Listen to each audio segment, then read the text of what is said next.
Yeah, just go on to Okay. slideshow. So I will be speaking on cardiotoxicity of chemotherapeutic drugs. And we know that there is a rapid expansion in the number of chemotherapeutic drugs, and that is what is making the management or the understanding difficult for cardiologists, because on a daily basis we are getting newer drugs. Anthracyclines are still the most important drugs as far as cardiotoxicity is concerned. And I'll be discussing some of the mechanisms and focusing on the clinical problems which are normally faced by the clinicians who Sir, are could we go managing. on to the slideshow, please? Could we go to Okay. the slideshow, Yeah, please? yeah. Okay, fine. Sorry. So, the most important of these is anthracyclines, and anthracyclines are important because they are still one of the most effective drugs for solid malignancies, lymphomas, and leukemias. And we know that the risk is dose dependent. That means the higher the dose, more is the risk of cardiotoxicity.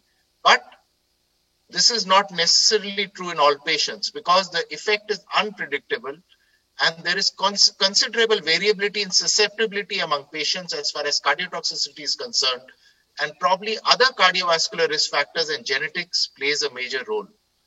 And some of the patients have risk of heart failure at very low doxorubicin doses. So if we see a dose as low as 100 milligram per meter square, LV systolic dysfunction will develop in around 1 out of 200 patients. And a dose as low as 150 milligram per meter square, 7% will develop LV systolic dysfunction and 0.2% will develop clinical heart failure. So there is no clear dose threshold. As we can see, as the dose keeps going up, the incidence of heart failure keeps going up. But what is important to realize is that there is a big difference between symptomatic heart failure and LV systolic dysfunction. So if we pick up the LV systolic dysfunction early, we would be able to prevent symptomatic heart failure in a number of patients. So the critical cutoff is usually considered to be 400 milligram per meter square, beyond which the cardiotoxicity becomes really significant.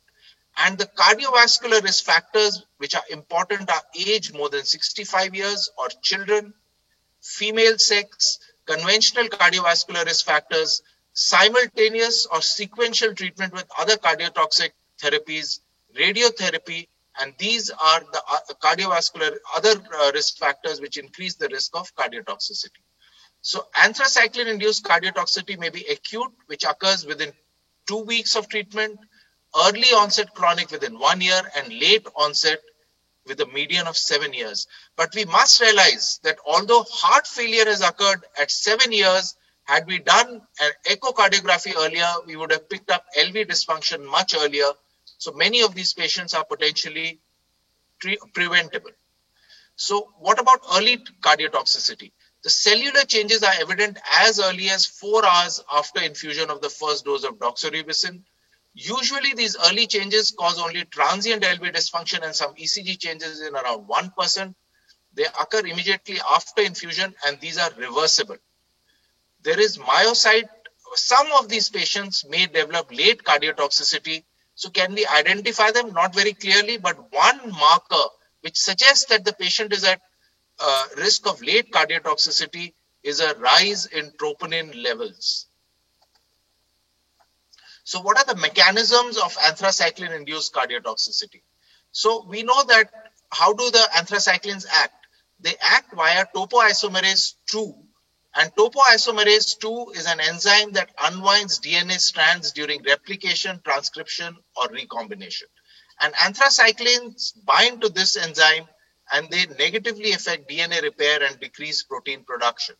So the tumoricidal effects which occurs in rapidly proliferating cells is due to inhibition of topoisomerase 2 alpha. And the cardiotoxicity is basically due to topoisomerase 2 beta inhibition. So this inhibition of topoisomerase is probably the most important factor that contributes to cardiotoxicity. But there are several other mechanisms, and the one which has probably been the most studied is the reactive oxygen species, where the quinone group of anthracyclines is reduced to the semi-quinone group. This donates an electron to the oxygen molecule, produces superoxide ions, and reactive oxygen species are produced. An additional mechanism is that anthracyclines form complexes with iron that also plays a role in redox reactions. And we know that iron accumulation, for example, in patients with hemochromatosis, they are at increased risk of cardiotoxicity. So reactive oxygen species damage the heart by lipid peroxidation, protein oxidation, and injury to the mitochondrial DNA. So does genetics play a role in anthracycline-induced cardiotoxicity? It does, because smaller studies have shown that low cardiac level of topoisomerase 2 beta expression. That means if 2 beta is expressed at a lower level, these patients are relatively resistant to anthracycline cardiotoxicity. This was carried out in a small study of around 30 to 40 patients. Then there are and the levels of topoisomerase 2 beta are higher in individuals who have cardiotoxicity. And of course, we know that hemochromatosis mutations, these patients are at higher risk of cardiotoxicity, and mutations that increase ROS production, these are also at higher risk of anthracycline cardiotoxicity. However, before we can clinically use them, they need validation in larger population. So how does anthracycline toxicity progress? It's a continuous progressive decline in left ventricular ejection fraction. Many patients are asymptomatic initially, and it is important to pick up these patients in the asymptomatic phase with clinical manifestations appearing years later. If these are detected early and treated with heart failure medications, many patients frequently have a good functional as well as a recovery in left ventricular ejection fraction. However, once clinical heart failure develops, then these patients are difficult to treat and the outcome is not very good. So how do we screen them? So one way is that patients who have a troponin rise early, that means if we do a troponin level within 72 hours and the troponin levels are high, these patients are at a higher risk of cardiotoxicity. The other way that we can screen them is by echocardiography, looking at the left ventricular ejection fraction. A particularly sensitive method of picking up early cardiotoxicity is looking at the global longitudinal strain and cardiac MRI. BNP probably is not that important a marker. The troponins are the more important marker as far as early prediction of cardiotoxicity is concerned. So if we find that the troponin levels are normal and this global longitudinal strain is normal, these patients are very unlikely to have to develop anthracycline-induced cardiotoxicity, and these both being normal has a very good negative predictive value. So what is primary prevention? How can we prevent anthracycline cardiotoxicity? So we know that peak plasma levels are what determine cardiotoxicity, but peak plasma levels do not determine the efficacy. The anti-tumor efficacy corresponds to the area under the plasma distribution curve. So if we increase the infusion duration, the cardiotoxicity is reduced without compromising on the efficacy of these drugs. Infusion longer than 96 hours, it increases the risk of stomatitis and it requires prolonged indwelling in catheters, and there is a risk of infection. So usually in lymphomas and sarcomas, a continuous infusion over 48 to 72 hours is given, and this reduces cardiotoxicity.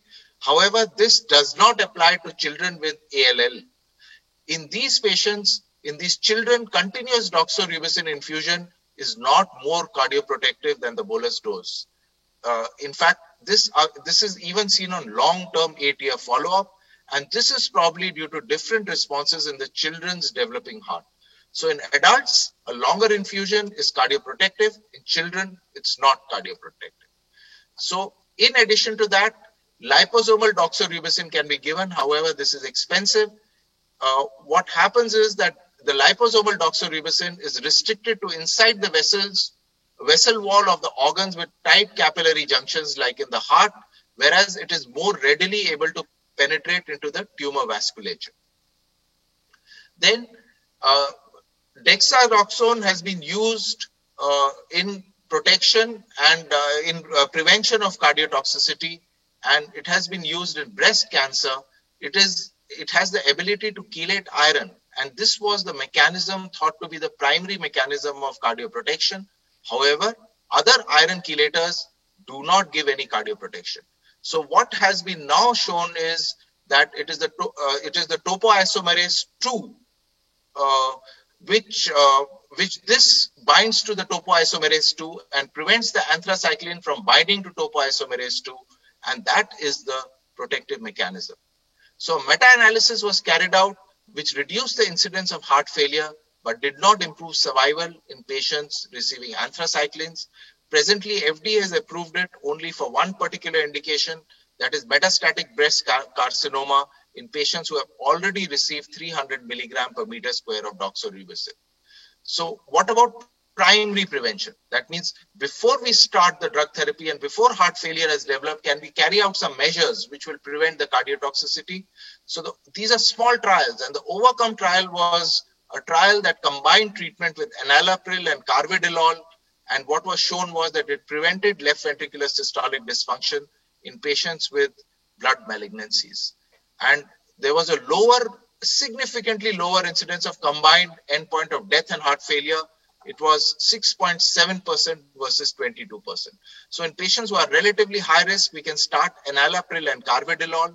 Another trial was tried in breast cancer. This was the PRADA trial, which tested candesartan. And candesartan was also shown to protect against early decline in left ventricular ejection fraction when compared to metoprolol. Now, the SESI trial used carvedilol, and there was no impact on incidence of early LVEF reduction. However, reduction in troponin levels and diastolic dysfunction was seen. Statins have also been shown to lower the incidence of heart failure and can be used in high-risk patients. However, there's no prospective large randomized trial as far as these drugs are concerned. So just to summarize, we look at the drugs and we look at the patient condition. So these are the drugs, anthracyclines, Herceptin, they are associated with a high risk of heart failure. So a scoring system has been carried out. And so we give a score of 4 to 1, depending on the drug which has been used. And then we look at the patient risk factors, which includes heart failure earlier, coronary artery disease, hypertension, diabetes, and each one of these is given 1 point.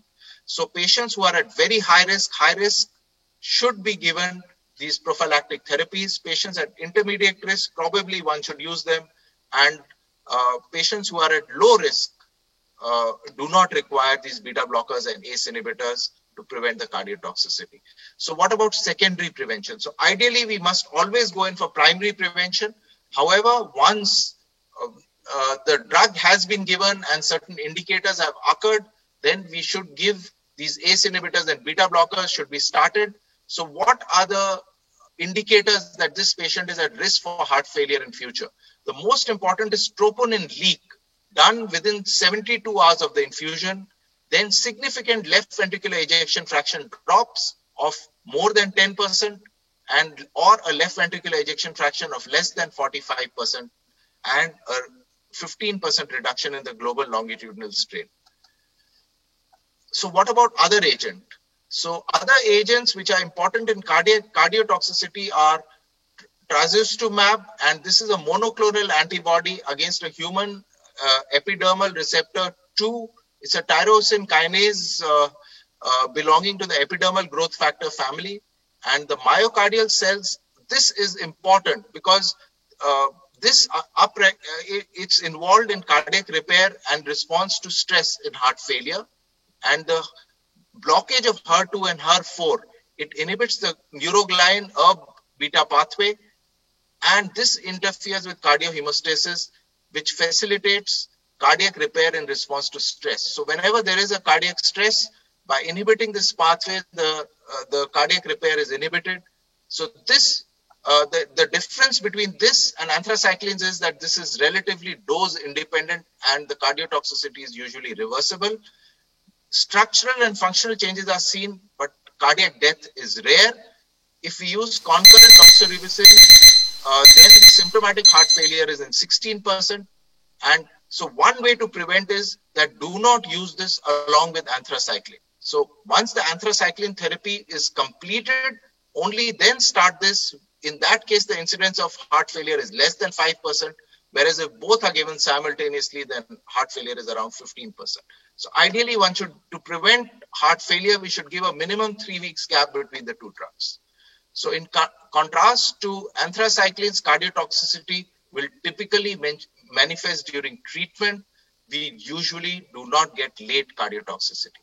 So another important drug that produces cardiotoxicity is cyclophosphamide, and this is an alkylating agent affecting DNA transcription. It is a dose-dependent cardiotoxicity which usually occurs at a dose of 1.5 gram per meter square given as a bolus, and the mechanism is endothelial layer injury, and it is the endothelial injury that produces cardiomyocyte injury, and it can also produce microthrombi in the coronary circulation. So other agents, I'll just summarize quickly, which can produce cardiotoxicity are the proteasome inhibitors, and these are used in multiple myeloma and amyloidosis.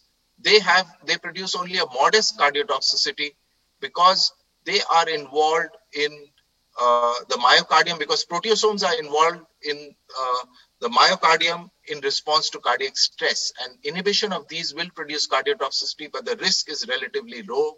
Another important group of drugs nowadays are the immune checkpoint inhibitors, which are being increasingly used.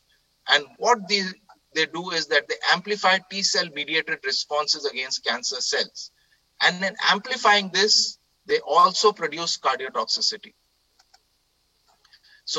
So what the problem is that these T-cell receptors are also shared between the cardiac tumors and the cardiac muscles, and that is what produces an immune response and produces myocarditis. Most of the cases occur within 3 months. The incidence of myocarditis is around less than 1%, but when it occurs, it's a very severe myocarditis with poor prognosis. So just to summarize, we should risk stratify patients, especially when we look at drugs, 2 drugs which are cardiotoxicity. There are multiple pathways for cardiotoxicity. Anthracyclines act by topoisomerase 2 beta inhibition. Genetic variants in topoisomerase 2 iron metabolism and the reactive oxygen species, which increase the reactive oxygen species, these are the ones that increase the risk of cardiotoxicity. The HER2 inhibitors, they act on the neuroglin ERB beta pathway. Cyclophosphamide acts on the DNA transcription and produces endothelial injury. So we must risk stratify patients. We must start the prophylactic treatment early, and if we plan, we can reduce the cardiotoxicity by almost 2/3. Thank you so much. Thanks, Ajay. That was an excellent talk. And I think if we look at the cardiotoxicity that we were seeing 10 years ago versus what we're seeing now, the incidence of cardiotoxicity probably has been decreasing now. And that is probably because they become more aware of cardiotoxicity, and we are intervening early. And that is something we have also seen. We are running a cardio-oncology service with our pediatric oncology colleagues. And we found that if we pick up a falling ejection fraction to anything less than just 50%, even if it's 48%, and we stop cardiotoxic chemotherapy, start with cardioprotective drugs, within weeks, the ejection fraction improves to above 50%. We are able to continue chemotherapy along with the cardioprotective drugs. So the availability of echocardiography, the availability of awareness, I think has made a great change. And of course, use of strain imaging, use of biomarkers like troponins and BNP, I think all helps a lot. I think we are running out of time, so probably we'll go straight away to the next talk, pharmacogenomics and heart failure.